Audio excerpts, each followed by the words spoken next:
Graça e paz, meus irmãos. Graças a Deus por estarmos aqui novamente para podermos realizar o nosso estudo bíblico. Hoje, quinta-feira, dia 16 de abril de 2020. Estamos aqui juntos mais uma vez para louvarmos o Senhor, para adorarmos o seu nome, para orarmos um pouco e para aprendermos a palavra de Deus. Eu quero convidar você para antes de orarmos, iniciando o nosso culto, nosso estudo bíblico, nós lermos a palavra de Deus no Salmo 119, a partir do versículo 97. Salmo 119, a partir do verso 97. Espero lhe encontrar nesse momento com saúde, com o seu coração cheio de paz e de alegria no Senhor. Que o Senhor esteja revigorando suas forças, esteja lhe fortalecendo a cada momento, a cada dia, e que você possa continuar confiando no Senhor, porque com um pouco mais de tempo nós acreditamos que essa quarentena vai terminar e nós poderemos estar juntos na casa do Senhor, todos juntos presencialmente adorando. Por enquanto ficamos aqui nesse canal, nos encontrando através dessa rede, né, da internet, desse canal do YouTube. E o meu desejo é que o Senhor venha abençoar a sua vida mais e mais, que a cada dia você possa ser fiel a Deus, você possa honrar o nome do Senhor e também amar os seus irmãos, orar pelos seus irmãos, orar pela igreja do Senhor para a sua glória. Isso é o que nós pedimos, isso é o que nós oramos em nome de Jesus. Mas vamos ler a palavra, Salmo 119, versículo 97 até o 104, que diz assim: Quanto amo a tua lei, é a minha meditação todo dia. Os teus mandamentos me fazem mais sábio que os meus inimigos, porque aqueles eu os tenho sempre comigo. Compreendo mais do que todos os meus mestres, porque medito nos teus testemunhos. Sou mais prudente que os idosos, porque guardo os teus preceitos. De todo mau caminho desvio os pés para observar a tua palavra. Não me aparto dos teus juízos, pois tu me ensinas. Quão doces são as tuas palavras ao meu paladar, mais que o mel à minha boca. Por meio dos teus preceitos consigo entendimento, por isso detesto todo caminho de falsidade. Amém. Vamos orar ao Senhor. Pai, em nome de Jesus, nós te agradecemos por mais um dia de vida, pelo perdão dos nossos pecados, pela misericórdia que se renova neste dia sobre nossas vidas. Obrigado pela nossa saúde, obrigado pelo alimento, obrigado pela vida de meus irmãos, das minhas irmãs, da tua igreja.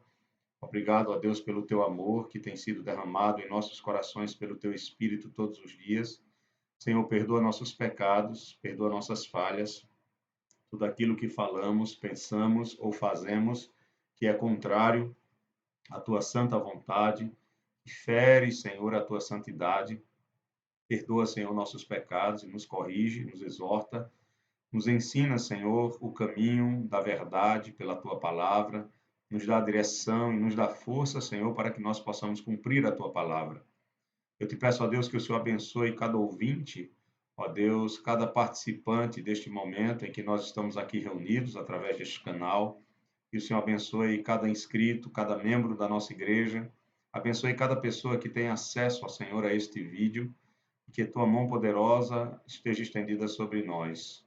Nós queremos te agradecer por todas as coisas, principalmente por o Senhor ter entregado o teu Filho, Jesus Cristo, para derramar o seu sangue em nosso favor pelos nossos pecados. Nós te louvamos, ó Senhor, e nós te agradecemos e também te rogamos, ó Pai, que o Senhor possa fazer com que essa quarentena venha terminar o mais rápido possível, que esse vírus ele seja, ó Pai, reprimido e que consigamos vencer, Senhor, essa situação, que o Senhor possa dar sabedoria aos homens para que as vacinas, as medicações, ó Pai, sejam encontradas, as medicações certas, para a glória do Teu nome, ó Pai. Nós te pedimos, ó Deus, nós queremos voltar a ter comunhão presencialmente na casa do Senhor, na igreja local e adorar o Teu nome. Nós queremos nos reunir para celebrar ao Senhor. Nós queremos nos reunir novamente para juntos podermos nos alegrar, ó Deus, uns com os outros, na Tua presença e para a Tua glória. Mais uma vez eu te peço, perdoa, Pai, nossas falhas e nos corrige, ó Senhor, que essa situação seja também útil para nos corrigir, para nos educar, que seja uma exortação às nossas vidas, que nós devemos priorizar mais o teu reino, as tuas coisas, Pai. Tem misericórdia de nós e abençoa cada um, ó Deus, dos que estão nos ouvindo neste momento. É o que nós te pedimos e te agradecemos em nome de Jesus. Amém. Convido você a louvar o Senhor comigo, com o hino de número 9 do cantor cristão. É um hino bem conhecido. Nós costumamos a cantar esse hino na igreja e com certeza vai nos trazer um pouco de saudade, né? Vai nos trazer um pouco de saudade. Isso é bom também. Vamos louvar o Senhor, vamos adorar o Senhor. Santo, Santo, Santo, Deus onipotente, cedo de manhã cantaremos teu louvor. Santo, Santo, Santo, Deus Jeová triuno, és um só Deus, excelso Criador. Santo, Santo, Santo, todos os remidos, juntos com os anjos, proclamam teu louvor. Antes de formar-se o firmamente a terra, eras e sempre és, e has de ser Senhor. Santo, Santo, Santo, nós os pecadores não podemos ver tua glória sem tremor. Tu somente és santo, não há nenhum outro. Puro e perfeito, excelso benfeitor. Santo, Santo, Santo, Deus onipotente, tuas obras louvam teu nome com fervor. Santo, Santo, Santo, justo e compassivo, és um só Deus, supremo Criador.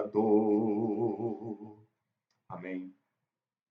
Nosso Deus, ele é santo e ele exige também, nos capacita e nos ajuda, e através da obra de Cristo e a presença do Espírito Santo em nós, ele também nos santifica. Cada dia, o Espírito de Deus tem nos levado a nos afastar do pecado e a nos aproximar dele, através dos meios de graça que nós devemos usar, como a palavra de Deus, como a oração, e também, irmãos, como a comunhão de uns com os outros. Nós louvamos o Senhor pela sua misericórdia, pela sua bondade, pelo seu amor derramado em nossas vidas. Eu convido você para a gente começar nosso estudo bíblico, né? Sem mais delongas. Como é um vídeo, então, quanto mais longo o vídeo, fica muito cansativo, mas eu quero enxugar um pouco e já, de imediato, partirmos para o Evangelho de João. No capítulo 13, nós vamos encerrar o Evangelho de João hoje. Para a semana, nós já iniciaremos o capítulo 14. E hoje nós vamos terminar justamente esse primeiro momento que Cristo tem com seus discípulos ali no cenáculo, a participação da ceia, antes da ceia, né, o lava-pés dos discípulos, o ensino de Jesus sobre aquele ato que ele tinha acabado de realizar. Temos também a indicação indireta do traidor, e depois essa indicação ela vem de forma direta na continuidade do texto. E agora, irmãos, a partir do versículo 31, nós teremos Jesus falando sobre um novo mandamento e também avisando a Pedro que Pedro iria negá-lo. Então, nós vamos trabalhar justamente esse texto. São poucos versículos, então o nosso texto não será tão longo, mas com certeza será muito útil para a nossa edificação. Abra sua Bíblia em João, Evangelho, capítulo 13. Vamos ler a partir do verso 31. O verso 31 diz assim: Quando ele saiu, ele aqui, Judas, né? Quando ele saiu, disse Jesus: Agora foi glorificado o Filho do Homem e Deus foi glorificado nele. Se Deus foi glorificado nele, também Deus o glorificará nele mesmo e glorificá-lo-á imediatamente. Filhinhos, ainda por um pouco estou convosco, buscar-me-eis, e o que eu disse aos judeus, também agora vos digo, a vós outros: para onde eu vou, vós não podereis ou não podeis ir. Novo mandamento vos dou: que vos ameis uns aos outros, assim como eu vos amei, que também vos ameis uns aos outros. Nisto conhecerão todos que sois meus discípulos, se tiverdes amor uns aos outros. Perguntou-lhe Simão Pedro: Senhor, para onde vais? Respondeu Jesus: Para onde eu vou, não me podes seguir agora. Mais tarde, porém, me seguirás. Replicou Pedro: Senhor, por que não posso seguir-te agora? Por ti darei a própria vida. Respondeu Jesus: Darás a vida por mim? Em verdade te digo que jamais cantará o galo antes que me negue 3 vezes. Vamos orar mais uma vez.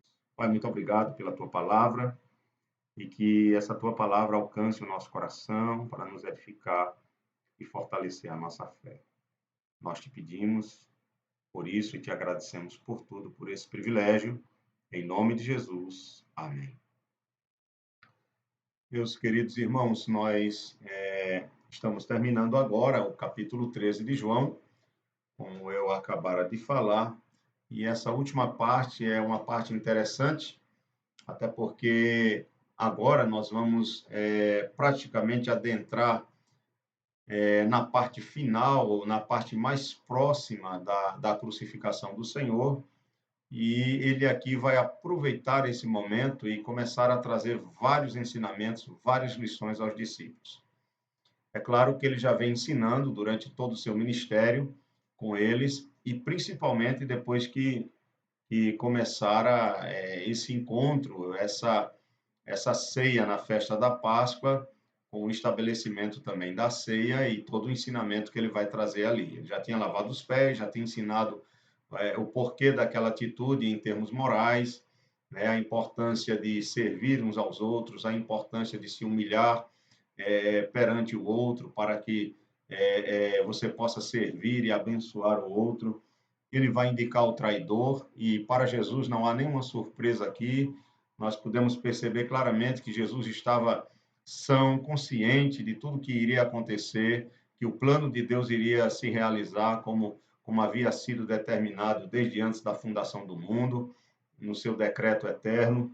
E nós vimos que Jesus aqui ele está em paz no seu coração, embora alguns momentos o texto mostre, como por exemplo no versículo 21, que ele estava angustiado por causa daquilo que estava acontecendo e principalmente por saber que aquele que comia do seu pão iria lhe dar um coice, né? Iria levantar contra ele um calcanhar, iria lhe trair. Mas, passando adiante, nós chegamos aqui no verso 31, e no verso 31, ele, é claro, posteriormente ao verso 30, no verso 30 diz que Judas ele recebeu um pedaço de pão molhado das mãos de Jesus, e Jesus disse a ele que o que ele tinha de fazer, ele deveria fazer logo, depressa, e o texto no verso 30 aqui do capítulo 13 diz, ele tendo recebido o bocado, saiu logo, e era noite. Então Judas sai para se encontrar com os líderes religiosos que queriam prender Jesus e vai agora, juntamente com esses líderes, levá-los até, juntamente com os soldados, né, levá-los até onde Cristo estava. E quando chega no verso 31, diz assim que Judas saiu, Jesus ele começa a fazer algumas afirmações aqui que são maravilhosas. Ele vai dizer agora, olha, agora foi glorificado o Filho do Homem e Deus foi glorificado nele. Verso 32, se Deus foi glorificado nele, também Deus o glorificará nele mesmo e glorificá-lo-á imediatamente. Nós sabemos que a glória do Pai é a glória do Filho e que a glória do Filho é a glória do Pai. Né? Um glorifica o outro, né? Eles se glorificam, né? Há uma mutualidade nessa questão de um glorificar ao outro. Até porque o Pai e o Filho são um em essência, embora sendo duas pessoas separadas. Mas Jesus, é claro, ele está falando aqui, evidentemente, da sua crucificação e daquilo que vai acontecer após a sua crucificação, como, por exemplo, a sua ressurreição, a sua ascensão, a sua subida, né, para ficar reinando à destra do trono de Deus. Então ele diz, olha, chegou a hora, como está escrito aqui, né? Agora foi glorificado o Filho do Homem. Ele já fala como se já estivesse acontecido. Agora foi glorificado. É claro que era apenas o início, né? Jesus estava sendo glorificado e seria glorificado na cruz, na ressurreição, na ascensão. Ele seria glorificado e essa glória dele levaria glória ao Pai. Ele cumpriu a missão que o Pai estabeleceu. Ele obedeceu o Pai ativamente, ele obedeceu o Pai passivamente, e isso trouxe glória para Deus, né? Esse plano maravilhoso de Deus, o plano da redenção, o plano da salvação, trazendo glória para si mesmo, sempre para si mesmo, né? Como diz John Piper diz que Deus não pode glorificar outra pessoa a não ser a si mesmo, porque se ele fizesse isso seria idolatria. Então, ele só pode glorificar a si mesmo, porque toda a glória, toda a honra deve ser dada a Deus, e o próprio Deus não pode glorificar a outro que não seja ele mesmo.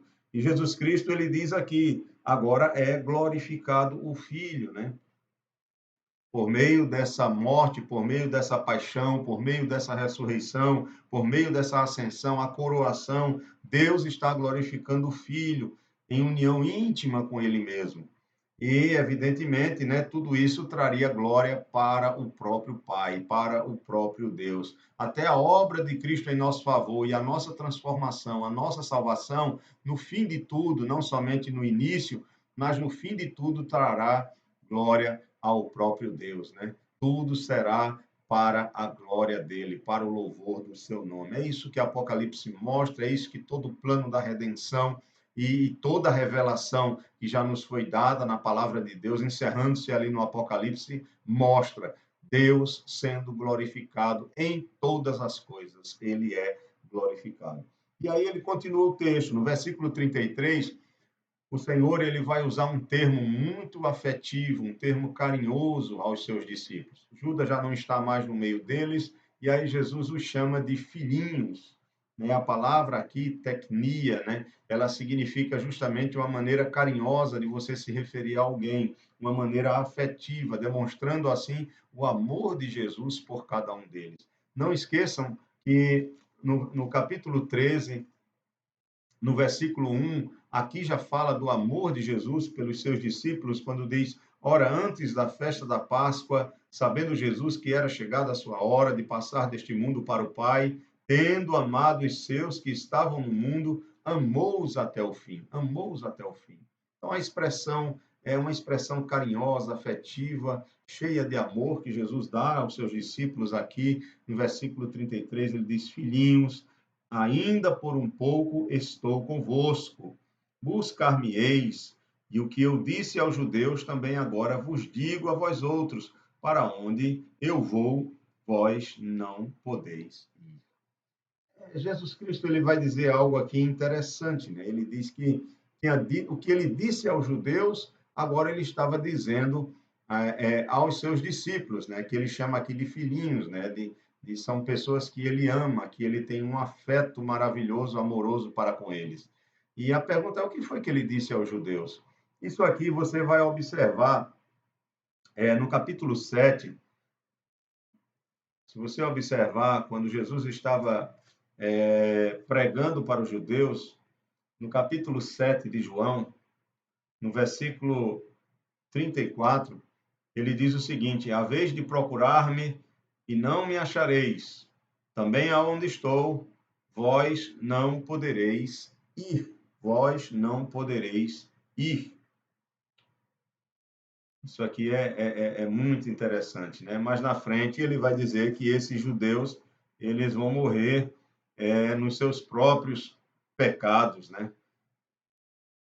No verso 21 do capítulo 8, se você puder abrir aí em João 8, 21, diz: De outra feita lhes falou, dizendo: Vou retirar-me, e vós me procurareis, mas perecereis no vosso pecado. Para onde eu vou, vós não podeis ir.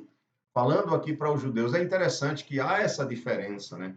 Quando ele fala para os judeus que não criam nele, os judeus ímpios, Jesus Cristo diz: Olha, para onde eu vou, vocês não poderão ir. É claro, ele está falando da sua morte, né? Da sua morte física e da sua ida para o Pai. E aqueles judeus, eles não iriam. É claro que eles iriam morrer fisicamente, mas eles não iriam para onde Jesus iria. Eles morreriam em seus pecados, como nós vimos aqui em João 8, 21.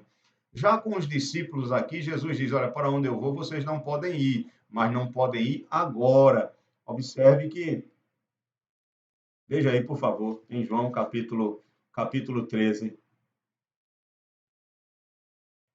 Capítulo 13, verso 33 de João. Filhinhos, ainda por um pouco estou convosco, buscar-me-eis, e o que eu disse aos judeus também, agora vos digo a vós outros: para onde eu vou, vós não para onde eu vou, vós não podereis ir. E aí ele continua: novo mandamento vos dou, que vos amei uns aos outros e tal, e por aí vai. Verso 36, aí veja o verso 36. Perguntou-lhe Simão Pedro: Senhor, para onde vais? Respondeu Jesus: Para onde eu vou, não me pode seguir agora, mais tarde, porém, me seguirás. Interessante. Enquanto os ímpios que não creem nele, não podem ir para onde Jesus está, mas morrerão em seus pecados, para os seus discípulos, ele diz: Olha, vocês não podem ir agora, evidentemente, porque a morte de cada um pertence ao plano, ao que já está determinado por Deus. Cada um tem o seu tempo de vida aqui. Então, o tempo de vida de Jesus, determinado pelo Pai, né, para morrer por nós, estava ali já certo. Jesus iria morrer no tempo certo, e os seus discípulos também, mas não seria no mesmo tempo dele. Por isso que ele diz: Olha, para onde eu vou, vocês não podem ir. Pedro diz: Eu quero ir também, por que eu não posso ir? E aí Jesus diz: Você não pode ir agora, depois você vai. Ou seja, no capítulo 14, nós vamos ver que Jesus diz: Vou preparar-vos lugar, para que onde eu estiver, estejais vós também comigo. Aqui no versículo 1 até o versículo 6, nós vamos ver Jesus declarando isso. Eu vou, né, não se turbe o coração, credes em Deus, crede também em mim. Na casa de meu pai há muitas moradas, se assim não fora, eu vos teria dito, pois vou preparar-vos lugar. Veja, eu vou preparar-vos lugar. E quando eu for vos preparar lugar, voltarei e vos receberei para mim mesmo, para que onde eu estou, estejais vós também. Então, é certo que seus discípulos estariam com ele, mas não agora.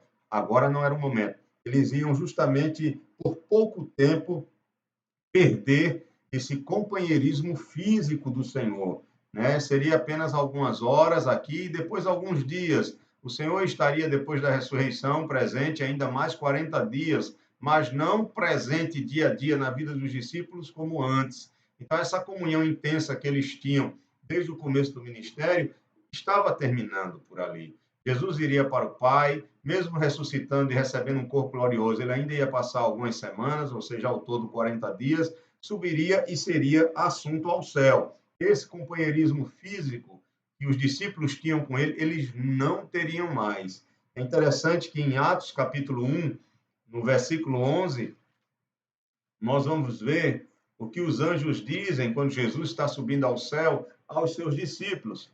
E eles dizem o seguinte: e lhes disseram: varões galileus, por que estáis olhando para as alturas?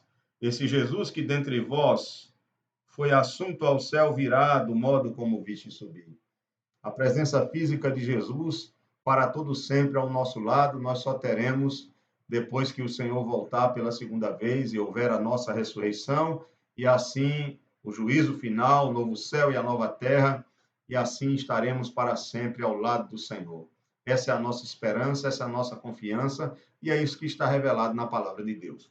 Então, meus irmãos, aqui no nosso texto, voltando aí para João, no capítulo 13, Jesus diz: Olha, filhinhos, no verso 33, ainda por pouco tempo estou convosco, buscar-me-eis, e o que eu disse aos judeus também, agora vos digo a vós outros, para onde eu vou, vós não podeis ir, né?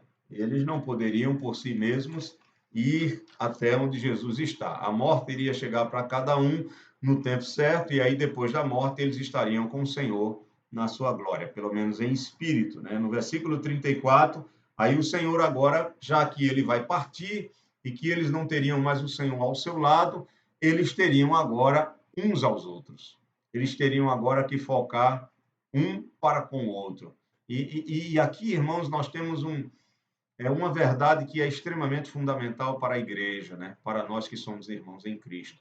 O Senhor não está presente no nosso meio fisicamente, ele está por meio do seu Espírito que habita em nós, pelo Espírito Santo que nos selou, que habita em nós. Mas nós estamos presentes uns para com os outros. E é justamente por isso que Jesus chama a atenção agora dos seus discípulos. Veja, ele não vai estar mais presente, ele vai morrer, ele vai ressuscitar, ele vai subir ao céu. Ele não estaria mais presente fisicamente, estaria presente espiritualmente. Viria o Consolador, o Espírito Santo, o Espírito da verdade. Ele viria habitar, ele viria conduzir a igreja naquilo que é a sua função e prepará-la para aquele grande dia em que nós estaremos com o Senhor. Mas Jesus sabe que seus discípulos teriam um ao outro, que seus discípulos estariam juntos. Essa é a ideia da palavra igreja, né? De nós sairmos para fora para sermos agora um grupo, uma comunidade. E aqui Jesus Cristo diz algo interessante no versículo 34. Ele diz: Novo mandamento vos dou, que vos ameis uns aos outros, assim como eu vos amei, que também vos ameis uns aos outros. Talvez alguém pergunte por que Jesus chama o amor ao próximo de um novo mandamento se ele já estava estabelecido nas Escrituras, né?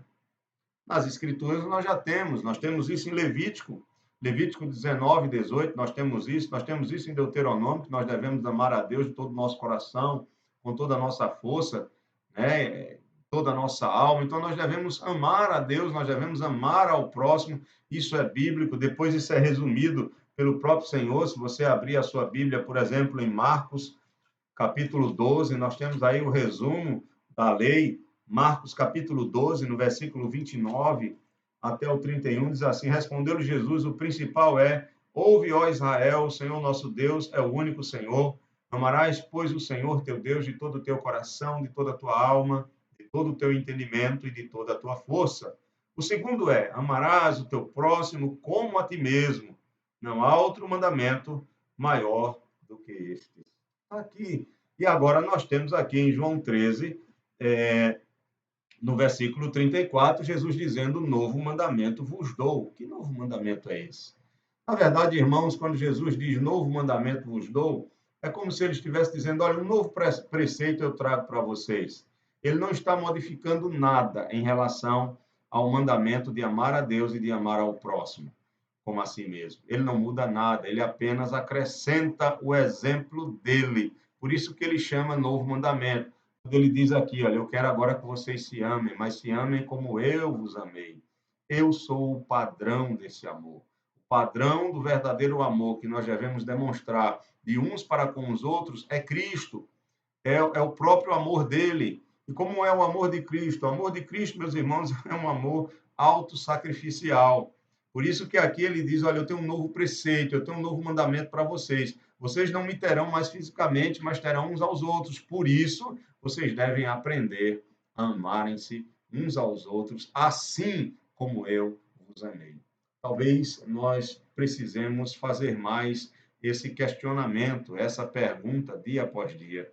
Será que nós estamos nos amando como Cristo nos amou? Será que nós estamos amando nossos irmãos, amando a sua igreja, amando o seu povo, amando suas ovelhas, amando aqueles que foram salvos por ele, como ele nos amou? Será que nós podemos responder afirmativamente, de maneira positiva, que nós amamos como Jesus amou? Que o Senhor tenha misericórdia de nós, meus irmãos. Nós temos muito que aprender, nós temos muito que orar, nós temos muito que clamar a Deus pela sua misericórdia e pedir perdão pelos nossos pecados. Ele diz: Novo mandamento vos dou, que vos ameis uns aos outros, assim como eu vos amei, que também vos ameis uns aos outros. No verso 35, ele mostra qual o resultado dessa prática. A partir do momento que a igreja ela começa a amar como Jesus amou, a partir do momento que nós começamos a amar uns aos outros e a crescer nesse amor como Jesus nos amou, a ter Ele como padrão, como a marca, né? como guia para esse amor, então haverá um resultado maravilhoso. E o resultado está no verso 35. Ele diz: Nisto conhecerão todos que sois meus discípulos, se tiverdes amor uns para com os outros. Ou seja, a nossa atitude para com os nossos irmãos fará com que o mundo seja influenciado por isso. O mundo enxergará que Cristo está em nós. A verdade é essa. O mundo verá Cristo no cristão. O mundo verá Cristo em nós, que somos cristãos, se nos amarmos como Cristo nos amou. Esse é o grande desafio, irmãos. Essa é a grande tarefa. E isso aqui não vem simplesmente pela nossa força. Não é pela nossa força que nós vamos amar. Até porque Paulo vai dizer em Romanos capítulo 5 que o amor foi derramado em nossos corações pelo Espírito Santo. Só é possível amar desse jeito, primeiramente, se nós tivermos uma nova vida em Cristo. Porque o próprio fruto do Espírito Santo é o amor. E só é possível nós amarmos como Cristo nos amou se buscarmos, através dos meios de graça, crescermos nesse amor. Palavra, oração, comunhão com Deus, intimidade com Cristo, e isso sim vai produzir amor no nosso coração. E eu creio que Deus quer realizar isso na sua vida e principalmente na minha vida. Como eu careço, irmãos, desse amor. Às vezes eu estou com o coração cheio de ira, às vezes eu estou com o coração cheio de mágoa, com desejo de vingança, indignado com algumas pessoas, com algumas coisas, com algumas práticas. Às vezes eu não tenho nenhuma vontade de fazer o bem ao meu próximo, mas a minha vontade é de deixar para lá, é de desprezar, é de ser indiferente. Mas essas, eu tenho certeza, não são as atitudes que Cristo quer para com a minha vida, nem para com a sua vida. Portanto, que o Espírito Santo nos ajude a crescer nesse amor. Primeiramente, a amar a Deus, mas que esse amor por Deus e que esse amor de Deus em nós, ele venha fluir na vida daqueles que estão ao nosso redor. Não é amar aquele que está longe, mas é amar aquele que está ao seu lado. E começar a demonstrar em pequenas atitudes esse amor por essas pessoas. Que o Senhor nos ajude, em nome de Jesus. Continuando o nosso texto, no versículo 36, aí nós temos agora sempre Pedro, né? Pedro é muito interessante e nesse capítulo 13, ele já demonstrou a ansiedade dele e o quanto ele era precipitado, né, em muitas coisas. Mas aqui ele tira uma dúvida que estava no seu coração, até porque ele era uma pessoa que estava muito próxima de Jesus. E, querendo ou não, ele tinha uma afeição muito grande pelo Senhor. Nós temos aqui no versículo 36 o questionamento de Pedro. E aí, é claro, o que ficou na cabeça de Pedro não foi a questão do novo mandamento. O novo mandamento, Pedro deixou passar, né? Amar uns aos outros como eu vos amei. Pedro não falou nada sobre isso. Mas o que estava na cabeça de Pedro foi o que Jesus tinha falado no verso 33, quando Jesus disse: Olha, para onde eu vou, vocês não podem ir. Isso incomodou Pedro. E aqui no versículo 36 diz: Perguntou-lhe, capítulo 13 de João, verso 36, perguntou-lhe Simão Pedro: Senhor, para onde vais? Veja, na cabeça de Pedro estava aquela dúvida: meu Deus, o Senhor Jesus disse que vai para um lugar que nós não podemos ir. Somente Ele pode ir. Que lugar é esse? Nós estamos ao seu lado constantemente. Se todo esse tempo de ministério, de comunhão com Ele, Ele nunca foi para um lugar sem a gente saber, sempre estivemos juntos, todo o tempo, toda hora, oramos juntos, vimos os milagres que Ele realizou, todas as obras dele, os ensinos, porque agora ele está dizendo que vai para um lugar que nós não podemos ir. Então, a pergunta de Pedro no verso 36 é: Senhor, para onde vais? Senhor, para onde vais? Essa é a pergunta de Pedro. E a resposta de Jesus é a seguinte: para onde vou, não me pode seguir agora. Mais tarde, porém, me seguirás. Mais tarde, porém, me seguirás. Talvez, talvez Pedro, no seu coração, ficou com aquela pergunta, né? Por que eu não posso ir? Por que eu não posso ir? Veja que ele pergunta no versículo 36, Senhor, para onde vais? Respondeu Jesus, para onde vou, não me pode seguir agora. Mais tarde, porém, me seguirás. Bem, Pedro não poderia seguir agora, né? Na cabeça de Pedro, por que ele não pode seguir agora? Bem, primeiro porque o que Jesus está querendo mostrar aqui é que Pedro, ele vai um dia estar onde Jesus vai estar, mas não seria agora, falando especificamente da morte dele. Isso faz parte de um decreto de Deus. No Salmo 139 diz que todos os nossos dias já foram contados e estabelecidos por Deus. Ele foi quem nos fez, ele foi quem nos gerou, né? Quando toda a nossa substância ainda estava informe e Deus estava ali preparando todas as coisas, e antes de nascermos, todos os nossos dias já foram contados e estabelecidos por ele.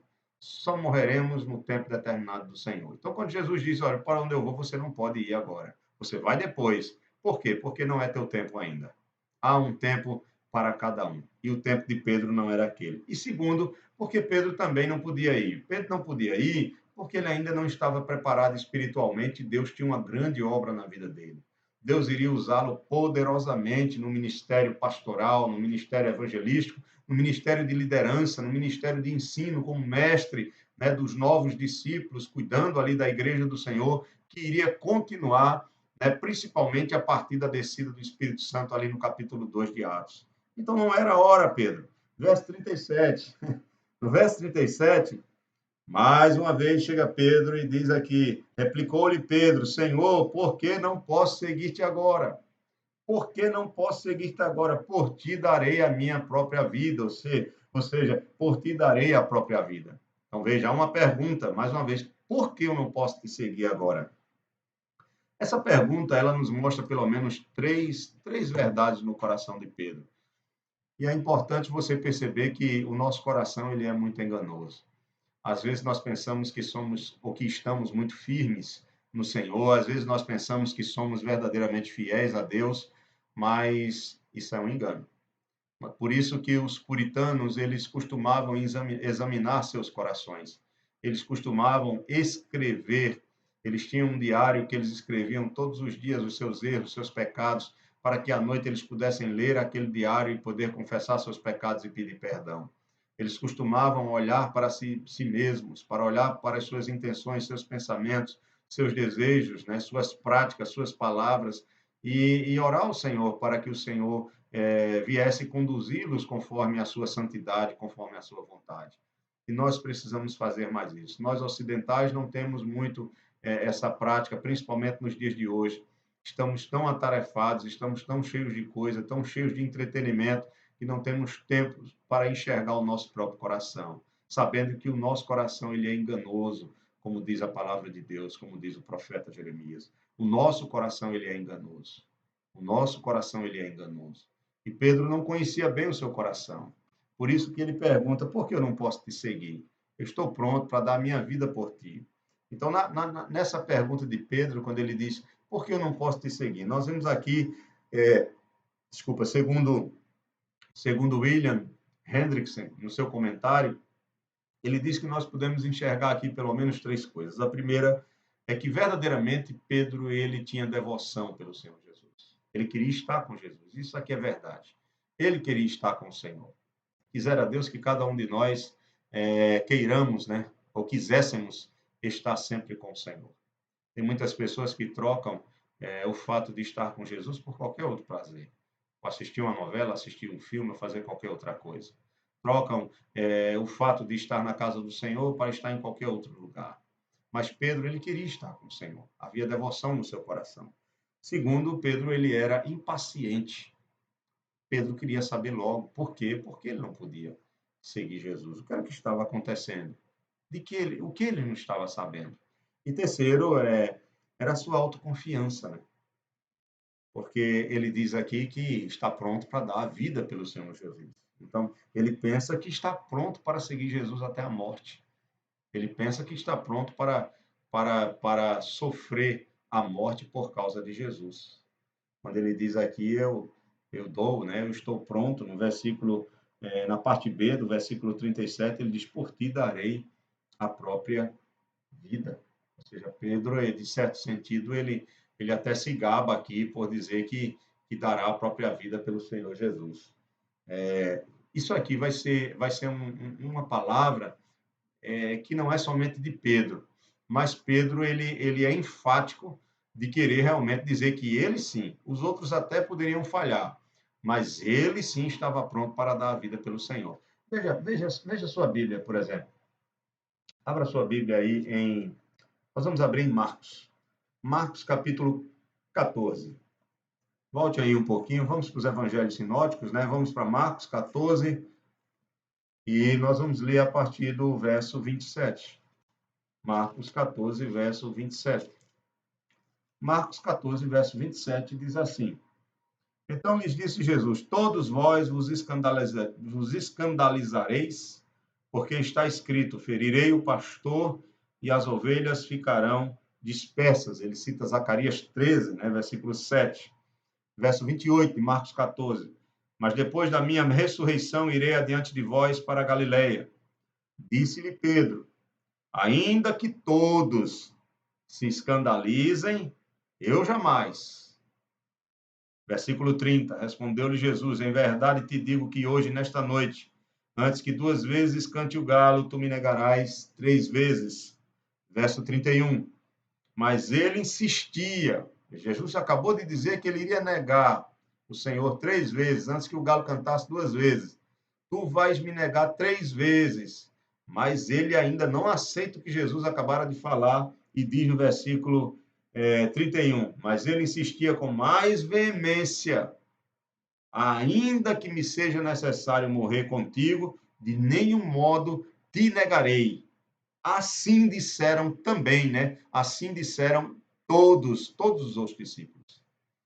Então, além dos outros discípulos também confirmarem que estavam prontos para seguir Jesus até a morte, Pedro ainda mais, de maneira ainda mais enfática, ele diz isso.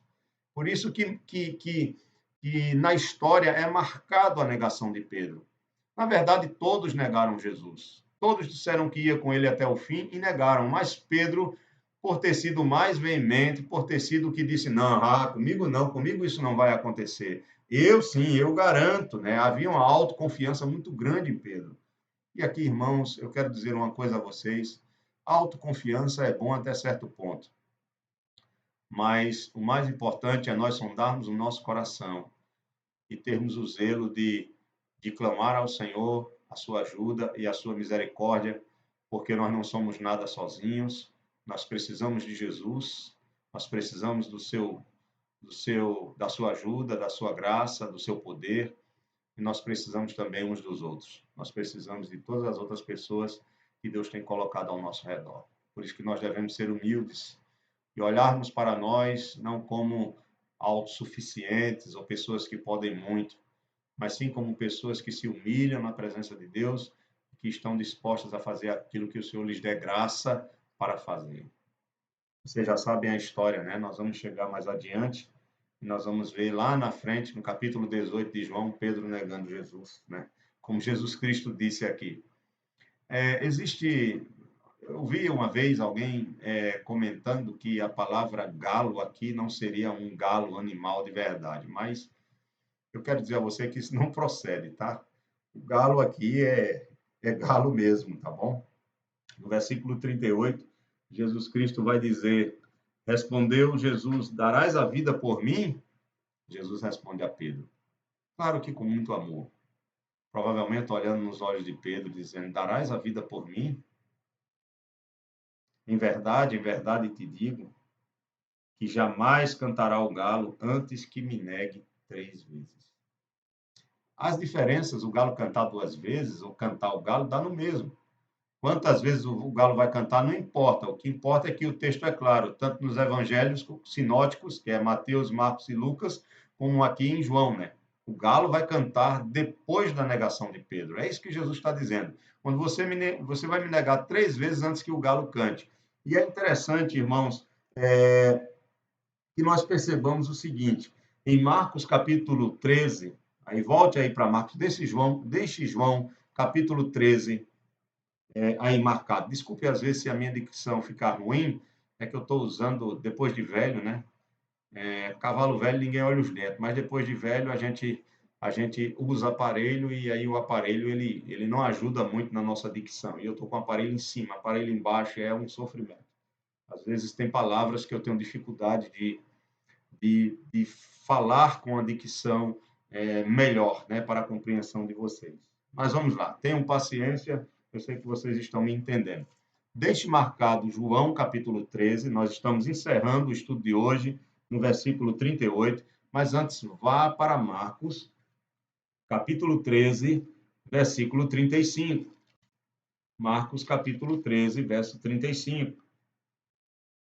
O Senhor Jesus ele diz assim: Vigiai, pois, porque não sabeis quando virá o dono da casa, se à tarde, se à meia-noite, se ao cantar do galo, se pela manhã. É nesse sentido que Jesus fala aqui sobre o cantar do galo. Preste bem atenção. Quando Jesus está falando aqui em Marcos capítulo 13, ele está falando sobre o estado de vigilância que aquele que espera o Senhor deve estar. É claro que ele, falando sobre essa vigilância, ele vai usar o tempo das vigílias, o tempo em que se é contada a noite. A noite para o judeu começava a partir das 6 horas da noite. E aí ele diz, olha, verso 35, vigiai, pois, porque não sabeis quando virá o dono da casa. Se à tarde, ou na primeira vigília, né? Se à meia-noite, que é a segunda vigília, se ao cantar do galo, a terceira vigília, se pela manhã, que seria a quarta vigília. Volte aí, por favor, para você entender melhor, em João 13, verso 38. Jesus responde a Pedro. Pedro acabara de dizer, olha, eu dou a minha vida por ti. Por que eu não posso te seguir? Eu estou pronto para dar a minha vida por ti. Jesus olha para Pedro e responde, darás a vida por mim? Ele responde perguntando, darás a vida por mim? Aí faz uma, uma séria afirmação que deve ter realmente esfriado o coração de Pedro quando ele diz, em verdade, te digo que jamais cantará o galo, veja o cantar do galo, antes que me negues 3 vezes. Deixa eu explicar aqui a vocês. Nós temos 4 tempos para a noite, ou 4 partes entre 6 horas, ou seja, entre 18 horas até 6 da manhã. Nós vamos dividir entre 6 às 18 em 4 partes. Vamos lá. A primeira parte, que é a primeira vigília, vai de 6 a 9. Essa primeira parte é chamada de noite, das 18 horas às 21 horas, né? 6 às 9, eu estou usando assim para ficar mais fácil, né? Mas eu vou usar, vamos dizer, o termo correto, né? Seguindo as horas de maneira cronológica. Vamos lá. De 18 horas às 21 horas, nós temos a primeira vigília, que é chamada de noite. De 21 horas até a meia-noite, né? Até a meia-noite, nós temos a segunda vigília, que é chamada de meia-noite. De meia-noite até 3 da manhã, nós temos a terceira vigília, que é chamada de Cantar do Galo. O Cantar do Galo vai da meia-noite às 3 horas. Não é à toa que a Igreja Católica ela faz a Missa do Galo, que começa à meia-noite. Tá certo? Por quê? Porque o Cantar do Galo acontece justamente nesse período, entre meia-noite às 3 da manhã. E de 3 da manhã às 6 da manhã, que é a quarta e última vigília da noite, é chamado de manhã, tá bom? Então, só para você entender, quando Jesus diz aqui que Pedro vai negá-lo 3 vezes e que o galo não vai cantar antes que ele negue o Senhor 3 vezes, provavelmente a negação de Pedro vai se dar nesse período da terceira vigília. Jesus é traído por Judas, Jesus é levado à casa dos fariseus, né? Pedro vai seguir, e aí ele vai ser questionado. Vamos lá para o texto, para a gente encerrar? Abra em João capítulo 18, eu encerro por aqui, verso 15 ao 17. Espero que essa lição tenha esclarecido muitas coisas, né, desse texto, e que de alguma forma o Espírito Santo tenha aplicado essa palavra de uma maneira muito simples aqui, algumas aplicações enquanto a gente estava expondo esse texto. Nosso propósito é apenas trazer o estudo, não com tantas aplicações, mas para os irmãos compreenderem e aprenderem a palavra do Senhor. No capítulo 18 de João, no versículo 15, diz assim: Simão Pedro e outro discípulo seguiam a Jesus. Jesus tinha sido Pedro. Tinha ido para casa, tinham levado ele para a casa de Anás, né? Que era sogro de Caifás. E aí diz assim, versículo 15 de João 18: Simão Pedro e outros discípulos seguiam a Jesus. Sendo este discípulo conhecido do sumo sacerdote, entrou para o pátio deste com Jesus. Pedro, porém, ficou de fora, junto à porta. Saindo, pois, o outro discípulo, que era conhecido do sumo sacerdote, falou com a encarregada da porta e levou a Pedro para dentro. Então a criada encarregada da porta perguntou a Pedro: Não és, veja bem, não és tu também um dos discípulos? Um dos discípulos deste homem? Não sou, respondeu ele. Ora, os servos e os guardas estavam ali, tendo acendido um braseiro por causa do frio, e aquentavam-se. Pedro estava no meio deles, aquentando-se também. Vá agora para o verso 25. Lá estava Simão Pedro aquentando-se. Perguntaram-lhe, pois, és tu porventura um dos discípulos dele? Ele negou e disse, não sou. Um dos servos do sumo sacerdote, parente daquele a quem Pedro tinha decepado a orelha, perguntou, não te vi eu no jardim com ele? De novo Pedro negou, e no mesmo instante cantou o galo. Que o Senhor nos abençoe por essa palavra. João 13, versículo 31 até o verso 38, que nós possamos aprender, primeiramente aqui, duas coisas importantes. Amar aos nossos irmãos, tendo como padrão o próprio amor de Cristo por nós, porque são esses irmãos, são essas pessoas que estão ao nosso lado presencialmente. E segundo, a examinar os nossos corações, a não achar que nós somos muita coisa, mas a examinar os nossos corações e sermos quebrantados diante do Senhor, clamando pela sua ajuda e pela sua misericórdia, para que possamos fazer aquilo que verdadeiramente agrada o seu coração. Que o Senhor nos abençoe e que o Senhor nos dê uma noite abençoada e um sono reparador. Eu quero convidar você agora para cantar comigo apenas a primeira estrofe e a última estrofe do hino 556, Oração para a Noite. Lembre-se, por favor, que domingo a nossa igreja estará aberta, 9 horas da manhã, com a escola dominical sendo gravada lá online, apenas para 10 pessoas. E domingo à noite, às 18 horas, nosso culto online, também para 10 pessoas. Se você quiser consagrar a sua oferta, o seu dízimo, se você quiser ir lá conversar conosco, você é muito bem-vindo. Nossa igreja estará aberta. E Deus te abençoe. Vamos louvar o Senhor. Hino 556, oração para a noite. Apenas a primeira e última estrofe.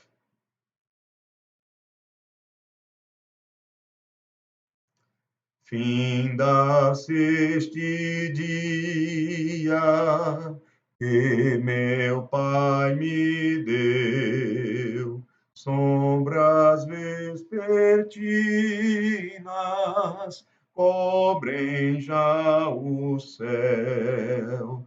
Ó Jesus bendito, se comigo estás, eu não temo a noite, por